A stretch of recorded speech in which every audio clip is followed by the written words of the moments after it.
Eléríire mọ̀ ní sọ́dún rẹ̀ o.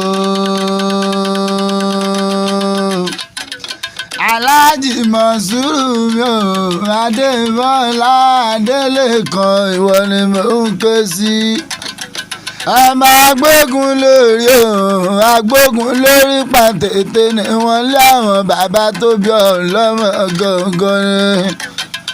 Aláàjì mi bó olùgbọ́n kó jire lépòlé.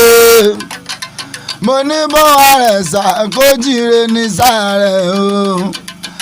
Bálájì Mọ̀súrù Adébọ́lá o bọ́ bá ti jíire àbùṣebùṣe.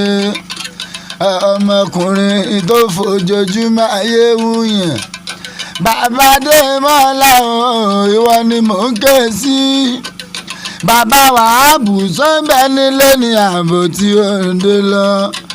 Bàbá Jamal bó bá ń bẹ nílé ọtẹ́ tí bẹ̀lẹ̀ jẹ́ kó mọ gbọ́ mi nítorí tí ń là ó kó fi gbéyàwó. Òní gangan lọ́jọ́ òbí rẹ̀ ọjọ́ tàbí ọ̀wáyé. Adádún ní ságbórúwé o.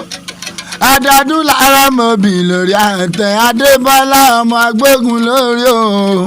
Ọdọọdún làwọn mọ̀ rí ọmọ àríyọ̀ wá ní parẹ́máyé o.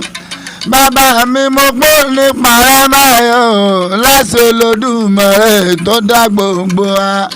Mo pé náà rere kan òkì tójú rere kú. Iná ìwìrì òkì tójú ìwìrì wálé àṣà.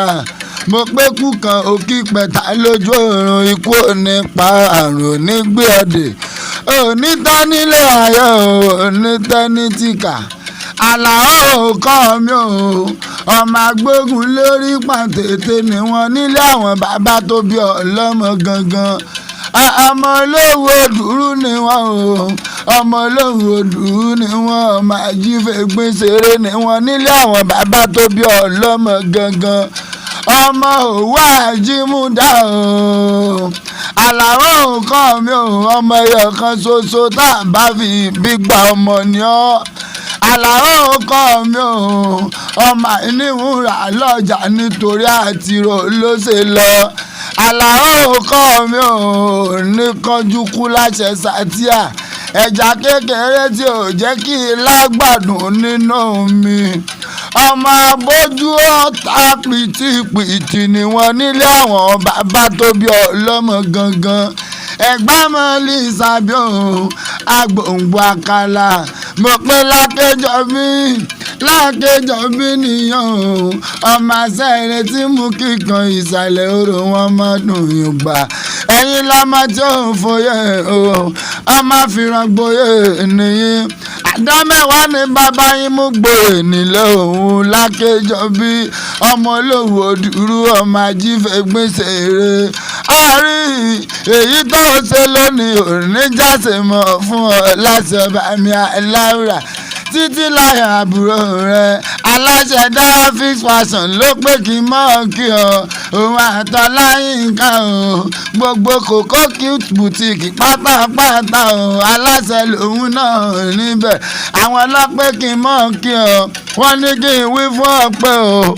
Kórìjọ́ òun gbó kórìjọ́ òun tọ́. Wọ́n ní kórìjọ́ òun pẹ́ láyé o. Kò pẹ́ bí ewé àpẹ́. Wọ́n ní kọ́ dára lẹ́wà bí ọ̀sùn gbẹ̀dẹ̀ etídò. Àjímọ́pọ̀ gbọ̀mí ti ṣèwé òní ni. Wọ́n pẹ́ kí gbogbo wọn parapọ̀ kọ́bọ̀ gbẹ́rú àgbàdókè.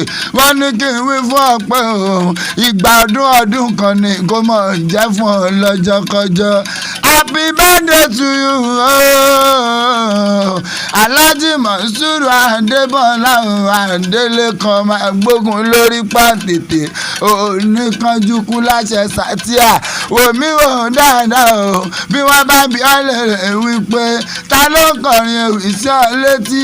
Jákó mọ yóò wọ̀ wípé o.